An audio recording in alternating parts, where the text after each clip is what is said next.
Welcome to the Set to Lead podcast, the online mentoring platform for emerging and current leaders. My name is Marianne Samdi, leadership coach and talent development expert, and I will be your host. Welcome to the show, Matt. Oh, thank you. Thank you, Marianne. Today, our subject is going to be workplace bullying, which is no longer a schoolyard problem, right?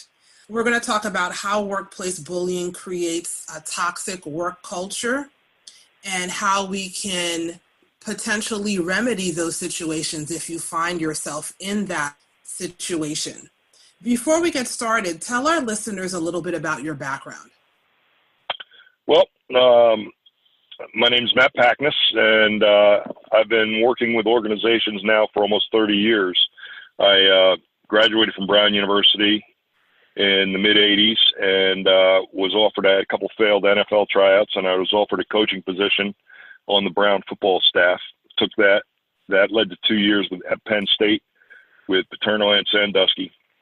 And then I went on and got my MBA at the University of Rhode Island while I coached there as well. I was a head sub-varsity coach and an assistant offensive line coach. And while I was doing that degree, I started giving retreats. It was primarily I was interested in working with at-risk youth, but corporations in the early 90s, corporations were very interested in team building, and it was like the buzzword. And so with my background, I had an exceptional playing experience in high school and college. In high school in particular, I was a sole 3-year starter on 3-year undefeated state championship teams. And so, actually my coach was just passed. So I was just, at his service. I was one of the eulogists. And so this has been pressing on my mind recently. But, I went through an exceptional team experience. And the more and more I've experienced with my corporation, so I cultivated a business. I offered a program at Brown after I got an MBA with my faculty advisor. It was like a modified MBA program. We had about 2,500 participants go through that over a 12-year period. What happened was these people started asking me to come in-house and do management development, help them with management selection, particularly from high-tech and very technical professions like doctors and software engineers, scientists, that kind of thing. And so one thing led to another, and I pretty much developed this full-scale organizational development and leadership development consulting practice, management consulting practice, and I ended up having clients around the world. And in the last 25 years, I've seen more and more and more and been privy to, because people would take me aside and they'd say, we feel like we can talk to you. We feel like we can trust you. And they would, share horrible stories of bullying with me, of brutalizing, abuse in the workplace. So that's my background, and that's what got me here today. I have a lot of very, very deep-seated reasons, personal reasons why this is a very appropriate profession for me. But that's the reason I'm doing what I'm doing this today. I see. So workplace bullying has been pretty deep-seated in your past. What are some of the signs that you can share with us?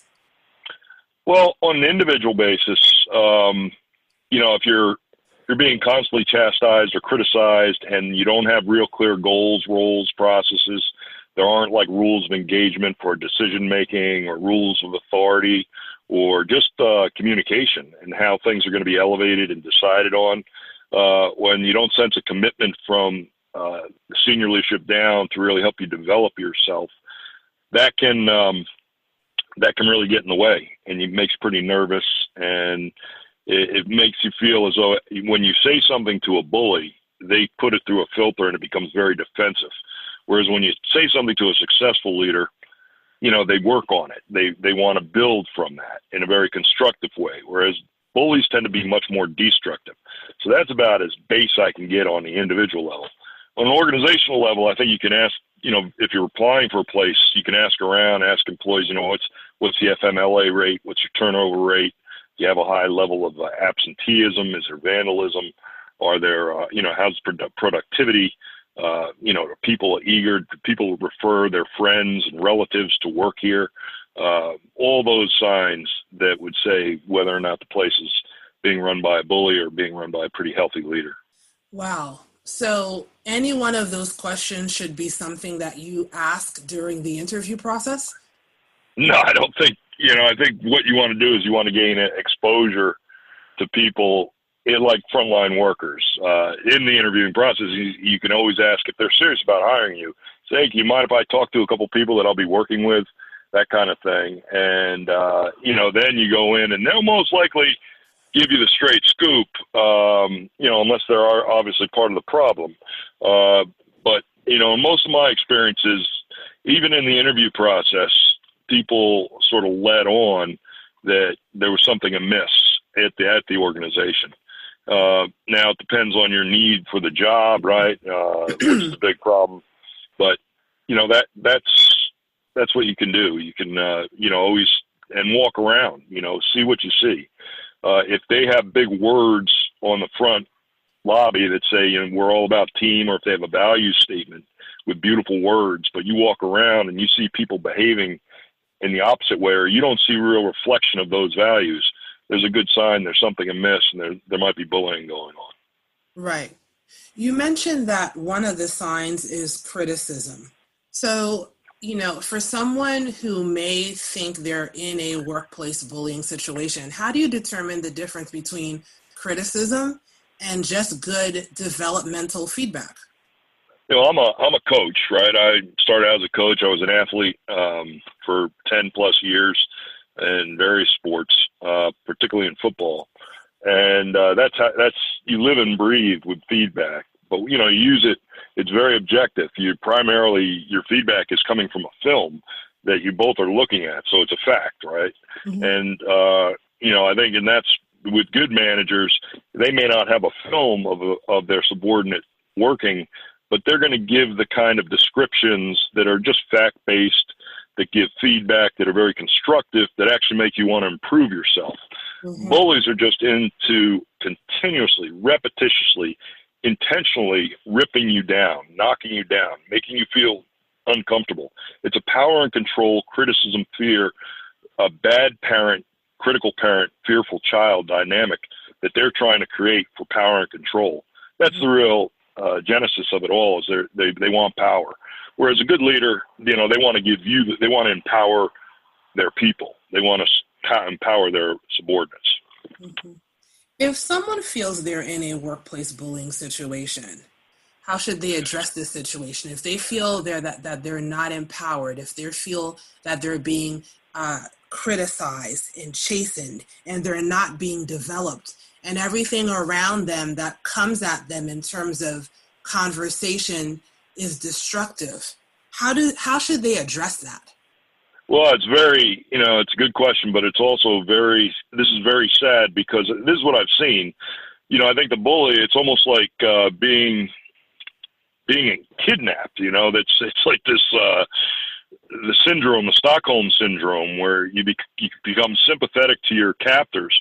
As it evolves, I think one's self-esteem and self-respect lowers so much that they get so focused in on what that person is going to say to them next or how they're going to treat them, that they're not really looking at the reality of the situation and saying, this is all based on subjectivity. This is based totally on their opinions.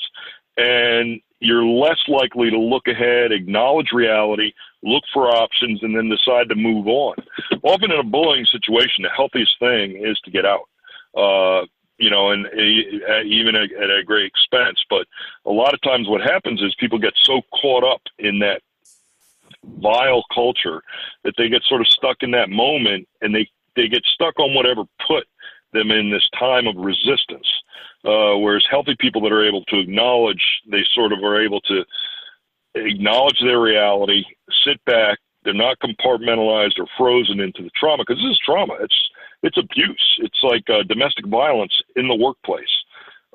And they're able then to gather healthy support, but also able to sort of calculate their options and say, okay, can I go to someone internally? Is there another really good, highly regarded manager here? or is this whole organization corrupt? Is there an outside resource? Is there an FMLA? Not an FMLA, I'm sorry, an EEOC, Equal Employment Opportunity Commission branch near me, or a Human Rights Commission that I could go and talk to. You generally don't want to talk to local authorities or even local attorneys because they're likely, if it's a big organization, they're likely tied into that organization, or their relatives are somehow. So, I mean, this is pernicious. It's a very damaging thing that I've seen really lead to horrible consequences, including suicide. Yes, I've known a few people who have committed suicide over workplace bullying. I'm sorry. Believe it I'm or sorry, not. Yeah. Yeah, as have I. Yeah, it's sad. It's sad. But when do you know when to leave? Is there a marker? So, I mean, if you've experienced a bullying scenario, let's say maybe your supervisor yells at you once or twice a year, how do you know when it's time to leave or when you're being foolish? Well, I think a lot of the bullies that I've come to know do it privately. And so, you know, they're going to make sure that it's done without many other people seeing, or they're going to do it in very discreet manners, like with their eyes or with a mouth. So they, you know, it's just between you and them. So it'll end up being your word against theirs. And this is how they operate. I mean, they are like predators. So this is all contrived. This is all well thought out, you know, predation on their part.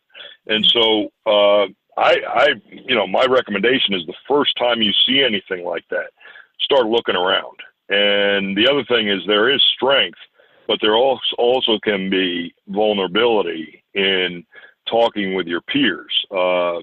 You know, misery loves company. And so a lot of times that doesn't help you move forward, but it keeps you locked in and just gets you more angry and full of rage. And then the bully's even more able to control you if you've got a lot of rage and anger. So when you first sense things like this, talk it over with your doctor, a trusted person, talk it over, you know, with a trusted family member that wouldn't get too upset by, you know, you're talking about a workplace situation, perhaps a good friend. And then, you know, on the higher level, I've seen most constructive responses to workplace bullying when people take it to the federal, the EEOC or the Human Rights Commission level, not necessarily the local level. And not necessarily HR. HR is generally, if the bullying's happening in the workplace, HR, I've seen them been probably the most complicit in condoning departments where I've seen bullying. Now there are great people in HR. I'm not calling out all HR departments. There are still wonderful people in it, and I've run across some real wonderful people. But in the real bad cases I've come to, either HR is actually doing it. They're like the drivers, or they are totally aware of it, and they're allowing it to happen. Because my sense is that in one case in particular, this like steamrolled, and then they realized, oh my God, we can't get rid of this person because they sort of have knowledge of us as well. But, you know, we don't know what to do. So we're just going to disregard all the complaints, because whatever we want, we don't want this getting up to our executives who are in another country, our owners. And so they just keep they're part of the hiding it, a part of keeping it, you know, very secret, and horrible situation. So I've been in situations where I've seen the same thing, Matt. I've seen situations where HR ignores the situation. They may not do it intentionally, and sometimes they may do it intentionally. If you are the senior VP of HR and you were aware of workplace bullying, what would you do? What are some suggestions that we could offer to the HR community for those that have been notified of a workplace bullying situation, being that there's no policy typically around it? Yeah, there should be. Well, that was my number one recommendation. Was number one, as part of those, you know, we know organizations that have really clear roles for the organization and for the individual, specific roles, specific processes that are agreed upon, rules of engagement, outline specific behaviors that define what's healthy and what constitutes bullying, and written off on and agreed upon. and then having a clear reporting process. Now, in some organizations, they're going to put those things together, and that reporting process is going to be corrupt, and they're going to turn you in. And others, and I've seen it, you can go to an organization that has maybe one bad or two bad apples, and you can go to the good managers in that organization, their peers, and make a complaint, and it'll be fettered out. I've seen people removed that are bullies.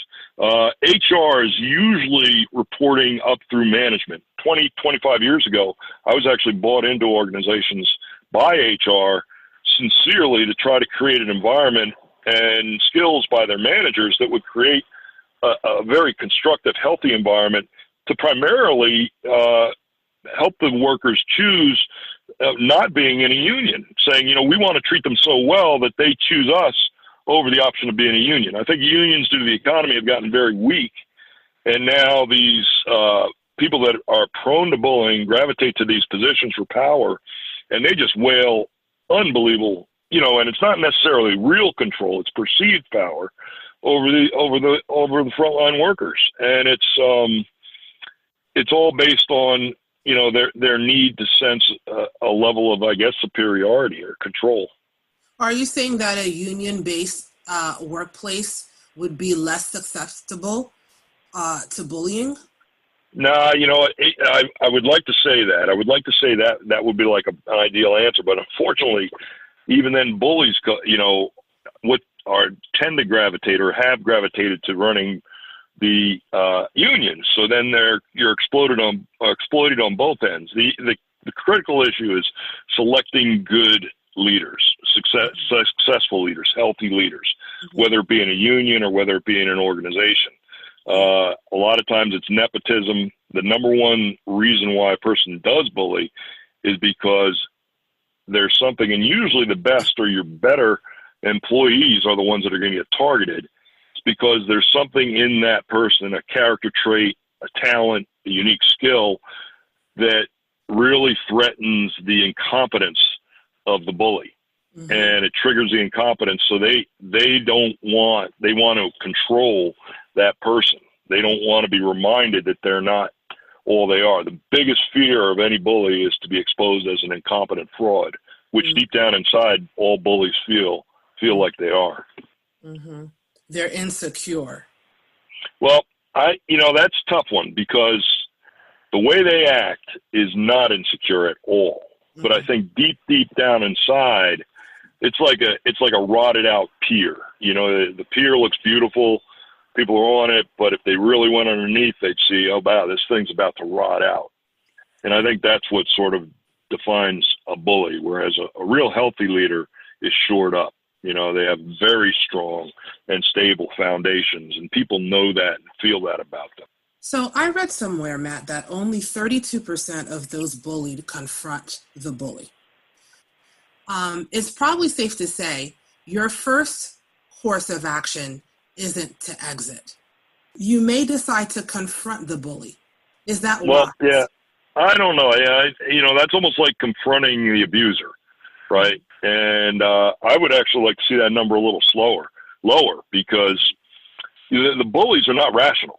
They're going to twist around. No matter what you say to them, they have their own perceived mental models of how they think the world is. Mm-hmm. So it's very, very hard to be rational with them. What you can try to put up a verbal mirror, say, I noticed that you've been criticizing my work continuously. Mm-hmm. And I also noticed that, I'm providing you the same quality work, sometimes better than all my peers. So I'm missing something here. What do you see, or how do you see it? You could try that once or twice, getting to the facts. Bullies hate the facts. They love subjectivity. They want to control you with their own realm of sort of their standards, which are often off the board, right? Their expectations are way off the charts. They'll even put you on warning for no reason, just to make you feel scared. They'd use all these power techniques and fear techniques. Mm-hmm. So I really don't. And so then most people say, well, can I go to HR? You go to HR, they seem sympathetic, but they're tied in with the bullies. They're paid by management. So they're not going to really help you. You may be able to go to peers. Like I said, in some organizations, you can see, and people will tell you, they'll direct you to them. Oh yeah, we have a good and fair manager. He's over there in that department. Go and talk to him. He knows the leaders. He knows the board. The board is good. The leader, the overall executive, the CEO is good. They want to clear this out. Or they'll say, no, everyone's a part of this. This is, they all know about it, and they don't want to mess it up, because if it ever gets exposed that they all know about it, they're all going to lose their jobs. They're all going to lose their positions. So they just would rather keep it hidden. I think that's the best way to sort of ask around. If there is a good person or good people, and there's an overall quality of good, healthy leadership in the organization, you'll be directed to one of those people. But going through the normal channels that you're recommended to can also often come back and bite you. Right. Yeah, particularly talking to the bully itself. Right. So true. So very, very true. There's a lot of laws out there that protect against illegal harassment. Are there any laws out there that protect against workplace bullying? Working on it. There are several states that are trying to get this passed. The problem is, obviously, on the balance side, is false accusation, right? Mm-hmm. But my recommendation is, it's better to err on the side of caution. If someone's in a position, a manager's in a position where they're constantly called out, that's where there's smoke, there's fire. And so, organizations, I think, have become very management protective and pro-management. And we've lost that feeling that, we're only as strong as our, most unprepared or untrained or lowest trained person in our organization. So it's our duty to make that person as strong and well able to succeed as possible. So, I think, getting back to your question, I think it's tough. It's tough to get things mobilized. If there isn't a community that you get a sense that there's not a community of like people that are future oriented, there's good collaboration, employees are valued, and everyone's empowered. In bullying organizations, it's here and now, top down, one way, silo turf. People are treated like a necessary evil, and usually there's one clearly defined leader, and everyone just does what they have to do. They're compliant because they don't want to rock the boat. Mm-hmm. So, those are all those signs that can really tell you. So there are things in the works, you said. What can an individual do to be a part of this work or these laws that are in the works? Yeah, I think you can go on any state. Like in my state, Massachusetts, we have a workplace bullying, anti-workplace bullying movement going on. So if you went online and you typed in anti-bullying, workplace bullying, and whatever state there's actions going on in Rhode Island, in Tennessee, in Washington, New Jersey, they're all over the state. We'd like to see some federal legislation. Getting back to that harassment distinction, the harassment is really abuse or inappropriate behaviors directed at a certain person because they qualify for a protected class. Right. And a majority of people do, in fact, qualify for a protected class. And so often bullying can be considered harassment. It's a fine line. But I think what really has to be outlined is that it really focuses around performance. And, okay, what are the clear goals, roles, and processes of this job? And then am I qualifying for these? And trying to make it lock tight. And if you have a manager that agrees with that, they're clearly not a bully, right? They're trying to help you perform the best. Right. If a manager disagrees with that, they're probably more apt to bully. So, this legislation should really be about, qualifying and clarifying goals, roles, processes, and engagement, rules of behavior. And so, I think there is a lot of confusion between harassment and the laws or anti-bullying laws. Perhaps bullying can come under the umbrella of a certain broader level of harassment. But that's how I see it. What advice would you give to help preserve someone's self-esteem during situations like this? What can they do for themselves to self-manage and be resilient when they're in this particular predicament? Well, a lot of organizations, you're also getting healthcare services, and I strongly recommend counseling and going. If this is trauma, so you want to talk to a trauma counselor, you want to talk to somebody, a relationship counselor that can sort of help you objectify and see that it's not me. This person keeps telling me it's me, but it's not me. It's this person has something out for me.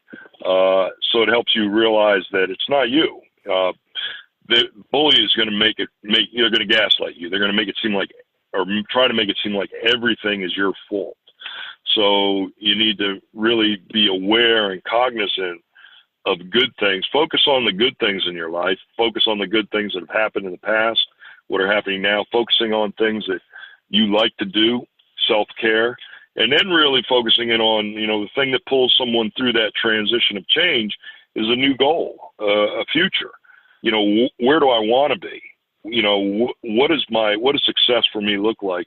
What if I was in a place that I really love to work? What does that look like? What do the people look like? And then again, going back to what we talked about, do the behaviors, does the facility, do the processes really reflect the core values stated?